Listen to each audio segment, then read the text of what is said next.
Welcome to Half History Real Travel. I am your host, the Wilder Historian, and I wanted to share a newspaper ad I found while looking through some old newspapers from Knoxville, Tennessee. I will read the ad and then discuss it afterward. Medical notice: medicated vapor baths for the prompt, thorough, and radical cure of all forms of primary, secondary, and tertiary syphilis.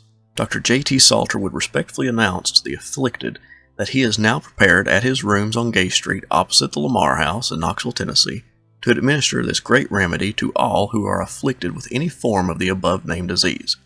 Dr. Salter has found, after long and varied experience in treating the most insidious and inveterate disease, that the only perfectly reliable course of treatment for this certain eradication of all syphilis from the system is that of medicated vapor baths, judiciously administered with proper auxiliary remedies.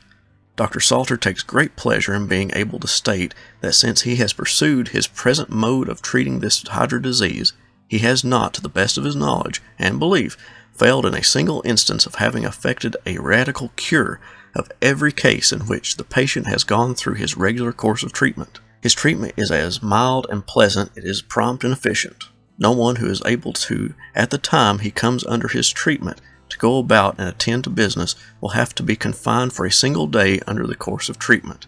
That those who have suffered for months, perhaps years, with the most loathsome and destructive disease, that too, after having spent large sums in the employment of different physicians and various so-called remedies, may be induced to give his treatment a trial, he will here state that he is willing, in every case that he is undertaken to cure, to enter into obligation to return all fees in case he should fail to render entire satisfaction. Dr. Salter specially treats all diseases peculiar to the urinary and generative organs, also chronic disease of every character, particularly of the blood, the skin, and the nerves. All communications strictly private and confidential. J.T. Salter, M.D. This ad is eye-opening because the doctor has ads in Knoxville newspapers for 6 months, from July 1865 to January 1866. What this tells us is that syphilis was a serious problem in Knoxville, and that the good doctor had enough business to keep him set up on one of the busiest streets in that Tennessee city for half a year.